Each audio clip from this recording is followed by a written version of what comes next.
अस्सलाम वालेकुम। क्या आपको मालूम है हमारे डिफरेंट इकोसिस्टम्स में डिफरेंट ऑर्गेनिजम्स को जिंदा रहने के लिए मुख्तलिफ स्पीशीज को जिंदा रहने के लिए आपस में पार्टनरशिप करनी पड़ती है।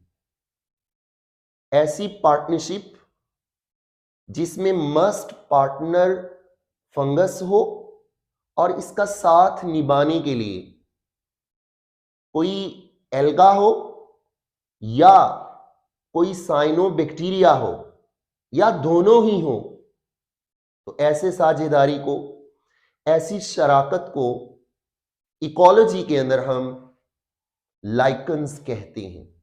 तो लाइकन्स वो सिम्बायोटिक पार्टनरशिप्स होती हैं, वो मल्टी पार्टनर एसोसिएशंस हैं जिसमें मस्ट पार्टनर फंगस और इसका साथ निभाने के लिए इस दोस्ती में या ग्रीन एल्गा या कोई साइनोबैक्टीरिया या कोई एक्टिनोमाइसीट भी हो सकता है।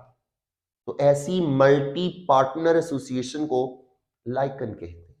तो याद रखिएगा, इस एसोसिएशन में जो फंजाई होती हैं, जो मस्ट पार्टनर हैं, जो कि माइकोबियोन कहलाती हैं और फोटोसिंथेटिक पार्टनर को फाइकोबियोन कहते हैं, इन्हीं फंजाई का तल्लुक जो है एस्कोमाइकोटा से होता है। ज्यादातर लाइकन्स में जो फंगल पार्टनर्स हैं they belong to ascomycetes, ascomycota से उनका तल्लुक है। जबकि कुछ एसोसिएशंस ऐसी हैं, ऐसी फंजाई भी हैं जिनका तल्लुक बेसिडियोमाइकोटा से। तो कमोबेश 25,000 लाइकन्स की स्पीशीज में जो मस्ट पार्टनर फंजाई हैं उनका ज्यादातर का तल्लुक एस्कोमाइसीट्स और बेसिडियोमाइसीट्स से होता है। तो आइए अब हम लाइकन्स के स्ट्रक्चर पे बात करते हैं। अगर एक स्टेन्ड सेक्शन को विजुअलाइज किया जाए लाइकन के, तो उसके अंदर जो टॉप लेयर और बॉटम लेयर नजर आती है वो फंजाई के फिलामेंट्स की होती है। तो upper layer of the lichen and bottom layer of the lichen, इसमें फिलामेंट्स मौजूद हैं फंजाई के, और इन्हीं फिलामेंट्स के दरमियान एल्गल सेल एम्बेडेड होते हैं। तो near the top and near the bottom layer और mid of the lichen scattered होते हैं फंजाई के अलावा एल्गल पार्टनर मीन एल्जी के सेल भी हो सकते हैं या वो साइनोबैक्टीरिया के सेल भी हो सकते हैं। तो याद रखिएगा, इस बॉडी के अंदर, इस स्ट्रक्चर के अंदर फिलामेंट्स ने कवर किया होता है, एनवेलप किया होता है एल्जी को। तो इस एल्जी की एनवेलप होने की वजह से जो सीवियर सनलाइट होती है एक्सपोज्ड एरियाज और एक्सपोज सर्फेसिस में जहां भी ग्रो कर रही होती हैं, ये एल्जी जो है वो प्रोटेक्ट होती है by these filaments of the fungi. तो फंजाई जो है इस एसोसिएशन में, इस पार्टनरशिप में एल्जी को क्या फायदा देती है? फायदा ये देती है कि जो सीवियर सनलाइट होती है उसके साइड इफेक्ट से बचा के रखती है इन एल्गल सेल को। तो एक्चुअली फंजाई के फिलामेंट्स के अंदर, सेल्स के अंदर खास किस्म के ऑर्गेनिक कंपाउंड्स होते हैं, खास किस्म के पिगमेंट्स होते हैं जो सीवियर सनलाइट को एब्जॉर्ब कर लेते हैं और एल्गल सेल को डैमेज होने से बचाते हैं। ना सिर्फ ये प्रोटेक्शन करती है इन एल्जी की फंजाई, बल्कि ये मॉइस्चर को भी एब्जॉर्ब करके वाटर प्रोवाइड करती है और इसी वाटर को एल्जी फिर फोटोसिंथेसिस में यूज करती है। My very dear students, protection के अलावा और मॉइस्चर प्रोवाइड करने के अलावा ये कार्बन डाइऑक्साइड प्रोवाइड करने में भी हेल्प करती है। तो फंजाई कार्बन डाइऑक्साइड देती है इस एसोसिएशन में, इस पार्टनरशिप में, प्रोटेक्शन देती है एल्जी को और वाटर एब्जॉर्ब करने में हेल्प करती है और डेजिकेशन से बचा के रखती है एल्जी को। जबकि एल्जी भी एहसान फरामोश नहीं है। इस दोस्ती में, इस पार्टनरशिप में एल्जी जो है वो फंजाई को ऑर्गेनिक कंपाउंड्स देती है, फूड प्रोवाइड करती है और फूड के अलावा ऑक्सीजन देती है। इन्हीं की, इसी दोस्ती की वजह से दोनों की ग्रोथ जो है वो डिपेंड करती है एक्सपेरिमेंटेशन में देखा गया है, अगरचे ये जो एल्गी है लाइकन के अंदर, इसको अगर सेपरेट कर दिया जाए तो ये जिंदा तो रह सकती है, मगर इसकी जो ग्रोथ है वो बहुत स्लो हो जाती है। तो एल्गी को फास्ट ग्रो करने के लिए यहाँ पे फंगल पार्टनर पे डिपेंड करना पड़ता है। तो माय वेरी डियर स्टूडेंट्स, ये जो लाइकन्स हैं ये अपनी नेक्स्ट जनरेशन जो है ये सेक्सुअल रिप्रोडक्शन और एसेक्सुअल रिप्रोडक्शन दोनों से जो है वो इन्हांस कर सकती हैं। तो वो रिप्रोडक्टिव स्ट्रक्चर्स जो एसेक्सुअल रिप्रोडक्शन में हेल्प करती हैं लाइकन्स को, उन्हें सोरिडिया कहते हैं। तो ये एक सोरिडियम है, इस सोरिडियम के अंदर फंगस भी मौजूद है और एल्गल सेल भी मौजूद हैं। तो यही सोरिडिया विंड के जरिए किसी रॉक पे, किसी बार पे, किसी साइल पे जाकर गिरते हैं, तो इनकी जर्मिनेशन होती है, तो एक नई लाइकन जो है वो डेवलप होती है। तो याद रखिएगा, ज़्यादातर लाइकन जो हैं वो स्लो ग्रो कर रही होती हैं। वो जो स्लो ग्रोथ है लाइकन की, उसकी वजह ये है मोस्ट ऑफ द टाइम जो है लाइकन जो है वो डॉर्मेंट स्टेट में होती हैं। उसकी वजह ये है, जब अवेलेबिलिटी ऑफ वाटर और मॉइस्चर नहीं होता तो लाइकन्स डॉर्मेंट हो जाती है। यही वजह है, देखा गया है कि लाइकन्स की जो एज है वो बहुत ज़्यादा होता है, और कुछ लाइकन्स के बारे में कहा जाता है कि ये 4500 ईयर्स तक भी जिंदा रह सकती हैं। एक मोहतात अंदाजे के मुताबिक रिसर्च हुई है। अगर हम टाइप्स ऑफ लाइकन्स की बात करें तो 3 मेजर टाइप्स हैं लाइकन्स की on the distribution of the lichens in various habitats.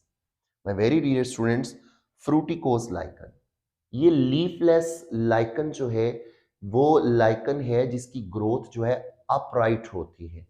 और याद रखिएगा, ये वो लाइकन्स होती हैं जो यूजुअली साइल पे ग्रो करती हैं। फोलियोज लाइकन वो लाइकन्स होती हैं जो लीफी होती हैं, इनकी जो शक्ल है वो एक पत्ते की तरह होती है। और याद रखिएगा, फोलियोज लाइकन जो है यूजुअली हमें मिलती हैं प्लांट्स के, ट्रीज के बाग के ऊपर ये ग्रो करती हैं और डेवलप करती हैं। जबकि क्रस्टोज लाइकन जो है ये लेयर बनाती हैं, जस्ट लाइक जिस तरह वॉल पे पेंट्स की लेयर होती है, तो पेंट्स की लेयर की तरह ये अपनी रॉक्स के साथ और अपनी सबस्ट्रेट के साथ क्लोजली एडहियर होती हैं। तो वो लाइकन्स जो क्रस्ट बना रही होती हैं, लेयर बना रही होती हैं अपनी रॉक्स के साथ, अपनी सबस्ट्रेट के साथ, these are called crustose lichens. तो ये 3 मेजर लाइकन्स थी। अब हम बात करेंगे एंड पे लाइकन्स का इकोलॉजिकल रोल, इंडस्ट्रियल रोल और मेडिसिन में क्या रोल हो सकता है। तो my very dear students, lichens जो हैं वो बड़ी ही सेंसिटिव होती हैं।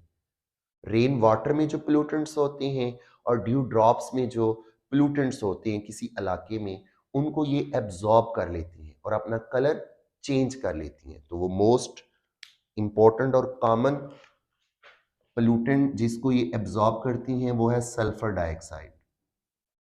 तो याद रखिएगा, सल्फर डाइऑक्साइड को और इसके अलावा जो पोल्यूटेंट्स हैं उनको एब्जॉर्ब करके अपना कलर चेंज करते हैं, और इकोलॉजिस्ट को ये एडवर्टाइज करते हैं कि ये वाला एरिया जो है वो पोल्यूट हो रहा है। तो याद रखिएगा, ऐसी जगह जहाँ पे पोल्यूशन बढ़ रही होती है वहाँ पे लाइकन्स की पॉपुलेशन जो है वो डिक्रीज हो रही होती है, और अल्टीमेटली ये फ्यूचर में इंसानों को भी इसका और बाकी एनिमल्स को और ऑर्गेनिज्म को भी इसका नुकसान हो सकता है। तो hence lichens act as bio indicators. तो ना सिर्फ ये एयर पोल्यूटेंट्स को एब्जॉर्ब करती हैं और सेंसिटिव होती हैं, बल्कि लाइकन्स जो है रेडिएशंस को भी एब्जॉर्ब करती हैं। तो रेडिएशंस के बारे में भी ये इशारा देती हैं कि इस इलाके में रेडिएशन है, किस तरह की है, कम है या ज़्यादा है। Very very important role of lichen in our ecosystem, ecological succession में हेल्प करती हैं। माय वेरी डियर स्टूडेंट्स, ये जो क्रस्टोज लाइकन्स होती हैं ये बेयर रॉक्स पे ग्रो करती हैं। तो बेयर रॉक्स के ऊपर ग्रो करना ये इंतहाई होस्टाइल कंडीशंस होती हैं। तो याद रखिएगा, वो जगह जहाँ पे कोई नया इकोसिस्टम डेवलप करता है, नई नई कम्युनिटीज बनती है, तो पहली स्टेज जिन ऑर्गेनिजम्स की बनती है वो ये लाइकन्स होती हैं। तो लाइकन्स को यही वजह है किसी इकोलॉजिकल सक्सेशन के अंदर पाइनियर्स कहा जाता है, अर्ली कॉलोनिस्ट कहा जाता है, अर्ली कॉलोनाइजर्स कहा जाता है। बहुत सारे इलाकों में lichens as a source of food भी है, जिस तरह आइसलैंड है, डेनमार्क है, नॉर्वे, स्कैंडिनेवियन कंट्रीज के अंदर एक बड़ी इंपॉर्टेंट स्पीशी है डियर की, रंडीर। रंडीर जो है वो रंडीर मोस को बहुत ज़्यादा यूज़ करता है, और बहुत सारे जो ट्राइबल और नोमैडिक पीपल होते हैं कुछ इलाकों में, इंडिजिनस पीपल जो देसी लोग होते हैं, वो भी अपनी सर्वाइवल के लिए सम टाइम लाइकन्स पे अपना हाथ साफ करते हैं। तो डाइस बड़ा इम्पोर्टेंट इनका रोल है इंडस्ट्रियल लेवल में। बहुत सारी लाइकन्स के कलर्स की वजह से एक्चुअली फंजाई के अंदर डिफरेंट पिगमेंट्स प्रोड्यूस होते हैं। वही पिगमेंट्स आइसोलेट कर लिए जाते हैं और नेचुरल डाइस के तौर पे यूज़ होते हैं टेक्सटाइल इंडस्ट्री के अंदर, जिसमें एक बड़ा फेमस जो है वो डाई है ऑर्सीन। आर्सीन वो कॉमन डाई है, जो नेचुरल डाई है, जो लाइकन से एक्सट्रैक्ट करके टेक्सटाइल इंडस्ट्री में यूज किया जा रहा है। यही लाइकन से हैं जो लिटमस पेपर बनाने में भी रोल प्ले करती हैं। एसिडिक और बेसिक एनवायरनमेंट को डिटेक्ट करने के लिए जो लिटमस पेपर यूज किया जाता है, वो बनाने में भी लाइकन्स अपना रोल प्ले करें। ये जो अगरबत्ती है जिसको परफ्यूम के तौर पे और फ्रेग्रेंस के तौर पे यूज किया जाता है सब कॉन्टिनेंट के अंदर, अगरबत्तीस बनाने में भी बहुत सारी लाइकन जो हैं वो यूज़ हो रही हैं। अगर हम लास्ट पे देखें मेडिकल रोल, तो बहुत सारी डिजीज़ेज़ जो हैं उन पे रिसर्च हो रही है, जो लाइकन से ट्रीट करने की कोशिश हो रही है, और लाइकन से हासिल होने वाले जो कंपाउंड्स हैं और मेडिसिन्स हैं, उनसे ट्रीट किया जा रहा है। तो बहुत सारी लाइकन्स को ऑइंटमेंट के तौर पे भी यूज़ किया जा रहा है, कुछ लाइकन्स को हाइड्रोफोबिया और एपिलेप्सी जैसी बीमारियों को ट्रीट करने के लिए यूज किया जा रहा है। तो it's all about what are lichens, their structure and their types and their role in our ecosystem. Take care. Allah Hafiz.